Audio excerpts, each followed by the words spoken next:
What's up, guys? This is Sam from SwordStyle Guitar, bringing you yet another lesson today on the Williamsburg Bridge, all about relationships in music business.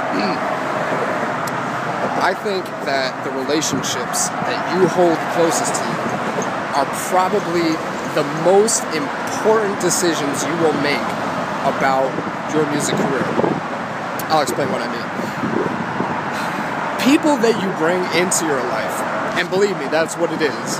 You choose who comes into your life, not the other way around. People who you bring into your life will undoubtedly influence how you progress. You could literally fail based on one really, really toxic person. If you don't choose the people that you pick to bring into your life, bandmates, teachers, friends, people that influence you, people that you spend time with, if you don't choose them correctly, you undoubtedly will have a harder time, if not fail, at achieving your goals as a guitar player. In my opinion, you should look for certain characteristics in people that you choose to be in your life. I think that people that you choose to be in your life should be able to emote. In other words, show emotion, and most importantly of all those emotions, they should be able to be passionate. You see, I think that people who take music for granted don't see the true beauty in it, don't understand that it is a beautiful gift that we have as human beings to give to this world. They are destined to take you for granted and take the band for granted and just push everything that you could be the most passionate, loving guy. You could have an orgasm for this music. It's that good. And people will just, they'll just make you feel like, what is the purpose in this? They really don't give a crap about whether or not we actually get this done, so why should I? Or they put other things first, like money or prestige or other things. You need people who have the ability to emote. They need to be in touch with themselves to the degree that they can get honest about their feelings when they're angry, when they're sad, when they're happy, when they're feeling pain, when they're feeling pleasure.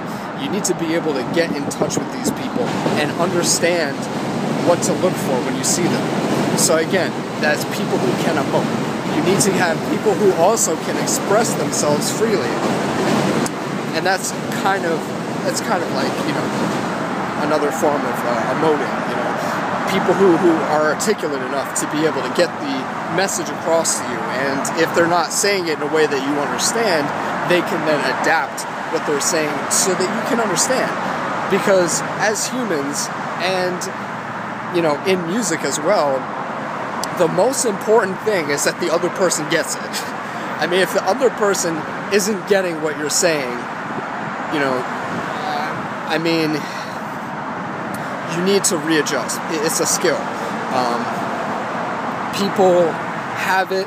Some people are trying to get it, and some people don't have it, and they're so clueless that, they don't even know that they don't know.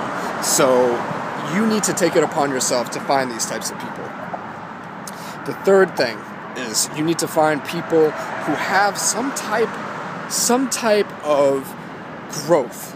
They're the type of people who, as my friend Ken Hatfield says, are self-starters. They're people who know when it's time to take action and know when it's time to take it easy. And most of the time, they're doing something to improve themselves, improve the band, work on getting better gear, work on dynamics with you, work on writing the song with you. If they're not doing that, you need to talk to them, or you need to find a different person. Those four things, I think, are very, very key. I think they're probably the most important things that you could possibly have. If you have a teacher, for instance, he needs to be the type of person who is constantly so passionate about what he does that you feel it and you really want a part of it. Because if your teacher doesn't give a shit, you're not going to give a shit. You're just going to show up to lessons, and he's not going to put any pressure on you to really succeed. And you are not going to improve. You know, I don't really need to pitch SwordStyle's belief system, but we absolutely, we push you and we want you to succeed, but we also do it while we have fun. I mean, it has to be fun, there has to be pleasure, but you must go through and step it up. I mean, if you are staying at the same level, we're not doing our jobs, right? And that is not something that I made this company for.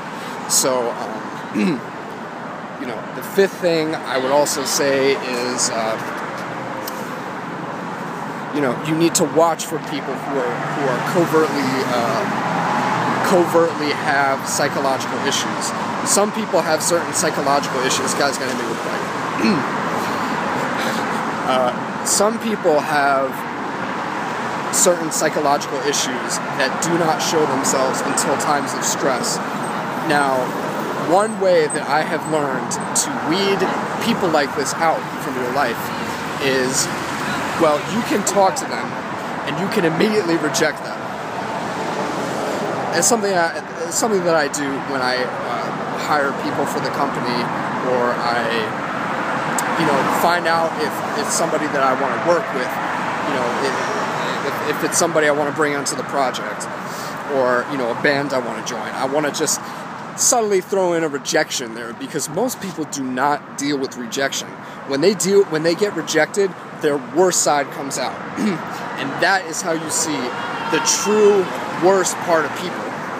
If you just subtly throw them a rejection, like, let's say, you know, they're talking to you and they're saying, well, how was that? And you say, it wasn't my type of music, and you know, I wouldn't really be interested in playing that. And if they get kind of nasty, or they're kind of butthurt about it, you know, you really need to examine that, because that's not somebody you want. You know, the road of music is very, very filled with potholes, and very, very filled with a lot of tests, and you need to be able to withstand those tests and just be persistent. You need to just go at it from another angle. Like, let's say, you know, your second guitar player, you know, he's not cutting through in the mix, or he's messing up on this one particular thing, and you go to confront him about it, and you say, you know, yo man, you know, it just doesn't sound right when you do that thing, you know, can you maybe, you know, let's work on our tone together so that we can get right together in the mix. And he gets all, you know, he's like, who are you to tell me that, you know, and he goes back and forth with you. You know, that's going to continue. That's going to be a thing for not only the small things, but the big things. So you need to cut that off right there. You don't need that type of problem. You don't have time to train people. You know, you're not a manager. You don't have power over anybody in a band situation. So that's something that's very, very important. You really need to be able to pick out who's good and who's not right away, because you don't need anybody wasting your time. I know I don't. All right, guys, thanks. I'll talk to you soon.